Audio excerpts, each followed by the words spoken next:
Hello everyone, this is Willow40PH, and today I will be doing another review. It'll be on the Atlas HO scale AEM-7 locomotive.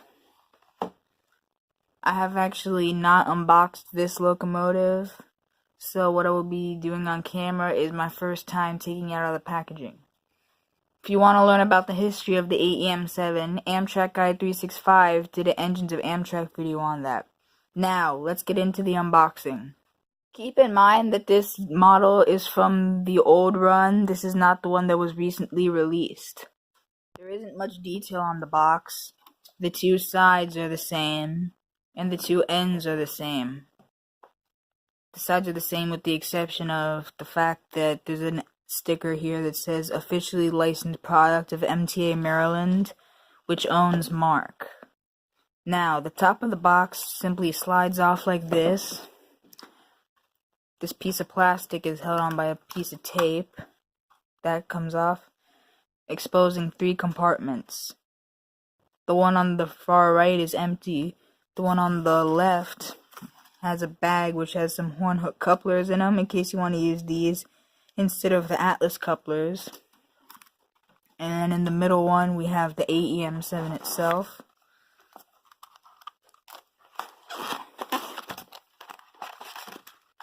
So this is the easiest way to get it out.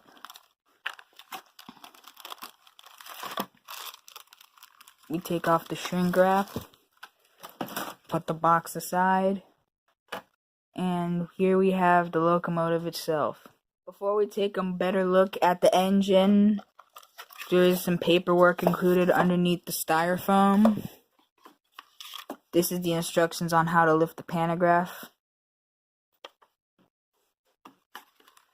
This is the warranty registration card for AEM-7s and ALP-44s. And this is the exploded parts diagram, which I recommend keeping in case you need to order a part that breaks off or something. For those of you who have seen my Amtrak Inner City Train video, you'd know that I also have an Amtrak AEM-7.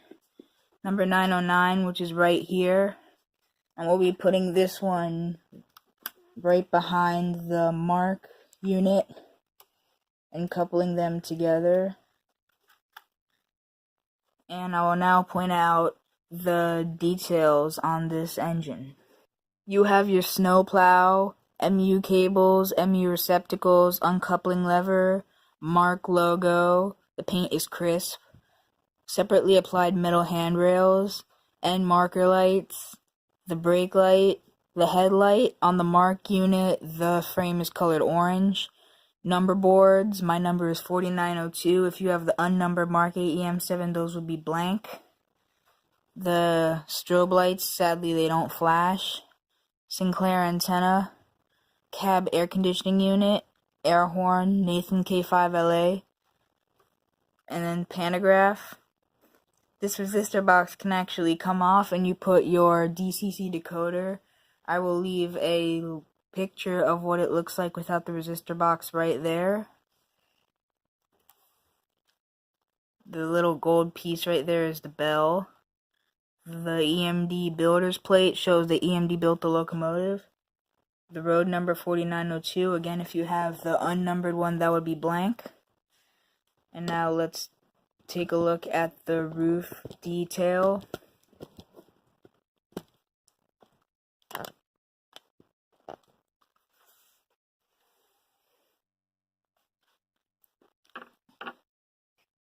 These pantographs actually spring. Atlas says to lift them here, not here, so that they don't break. These can be used to pick up electrical current. There is a switch inside of the engine that switches from wheel power to pantograph power. Again, I will leave a picture of what it looks like with the switch right there. And then these go down with no problem. The top is shiny on the MARC engine because it's brand new, but the Amtrak engine I bought used, so that's not the case. And then we've also got our electrical equipment with the wiring. and then the cab is replicated on the other side. And on the other side of the cab, you can actually see there's a figure, because there's an engineer and a train master. The thing is, if you want it to not look weird, it must be operating this side of the engine leading the train, because that's where the engineer is. And then that's also the case on the Amtrak unit.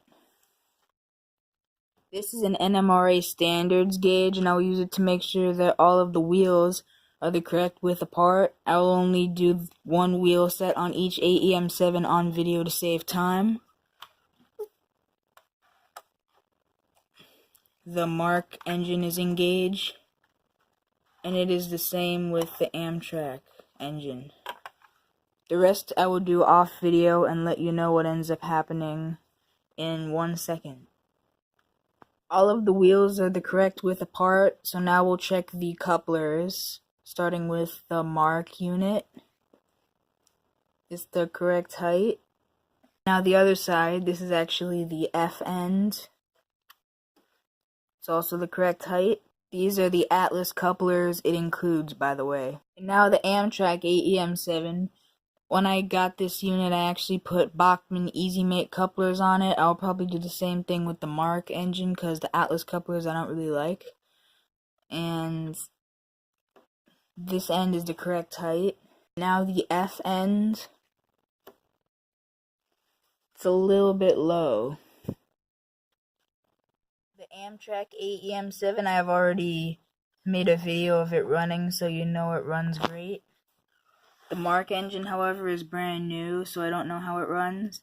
I've got it pulling both of my Athearn Blue Box passenger cars, and I will be running it right now.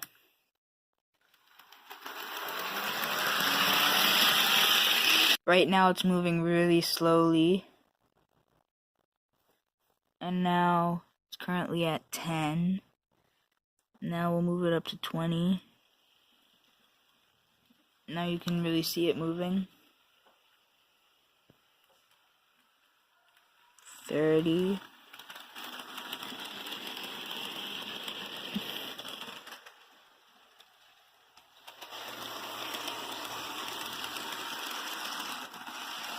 40. 50. 60.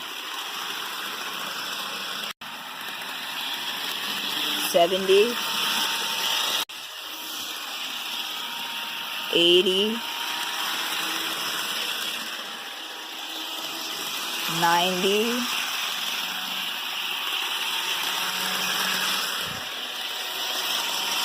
100 full speed.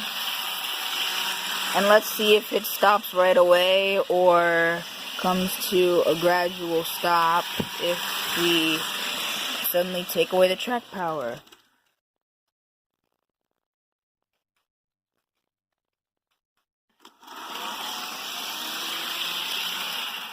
As you can see, it doesn't come to a complete stop right away, and it seems to have uncoupled from the train. Hang on, let me put it back together. We've got a double header.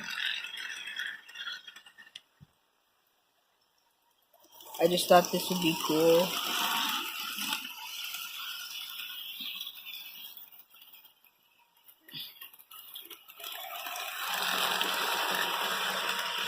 I would recommend the AEM-7s to anyone modeling Amtrak, MARC, or SEPTA, because they were the real-life operators of the AEM-7. However, Atlas has made these in the Pennsylvania Railroad, Milwaukee Road, and Reading schemes, so if you want to modernize any of those three, you can also pick these up for that. For those of you New Jersey Transit modelers out there, there's also an ALP 44 available, which is similar to the AEM-7, but those were the ones New Jersey Transit operated in real life. From now on in my reviews, I will rate the items from between 0 and 3 stars. 1 star would be for details, 1 star for the way it runs, and 1 star for my overall opinion, like if I like it. And I rate the AEM-7s 3 out of 3 stars. Thanks for watching this review. Please stay tuned for more of my reviews. And until then, thanks for watching. Bye.